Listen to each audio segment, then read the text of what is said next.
When it comes to contract execution, it's critical that you get everything right in executing the contract to make sure that it is legally binding. Here are some tips to help you execute the contract correctly. Firstly, remember that the date the last party signs the contract is the date of execution. This may be different from the commencement date, and you need to make sure you know which one is required to help your agreement operate properly. But it's also important to understand the execution date because that may affect things like deadlines and termination. Each party's execution clause must comply with legislative requirements in your country and also with internal company requirements. So a company may have policies and procedures which it must comply with when it's executing a contract, and you need to make sure that you follow those. For example, if someone is signing under a delegation, make sure you state that in the execution clause. Keep in mind that sometimes the other party will send you a contract with the wrong execution clause in it. It's really important you go back to the other party and give them the right execution clause so you can have that correct. A tip from me: to ensure that the contract is executed properly, the party who's responsible for the contract and for the project should actually sign last.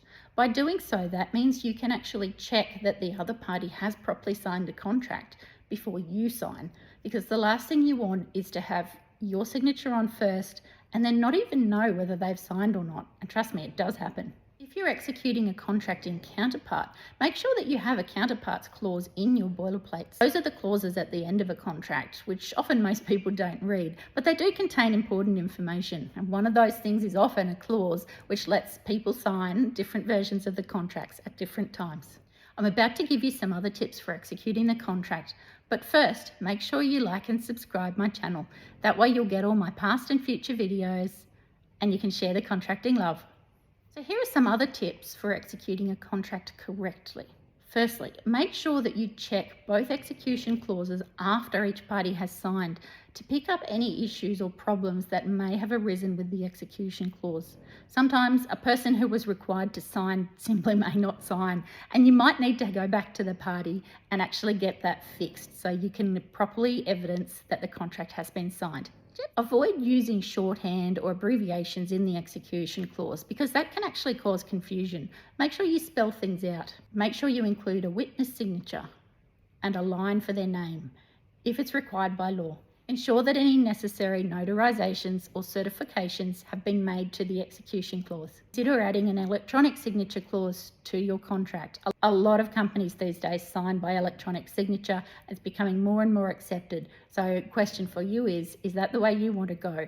If so, you need to get the proper software to make sure that you can actually execute your document in the best way possible. Good practice for after the contract has been signed is to make sure you have a record of the signed contract and the other party is given a record as well. This helps to make sure that everyone has the copy of the final contract so they can use it or refer to it as needed. By following these tips, you'll be better equipped to execute a contract correctly and avoid any challenges or issues down the track. Like and subscribe for more.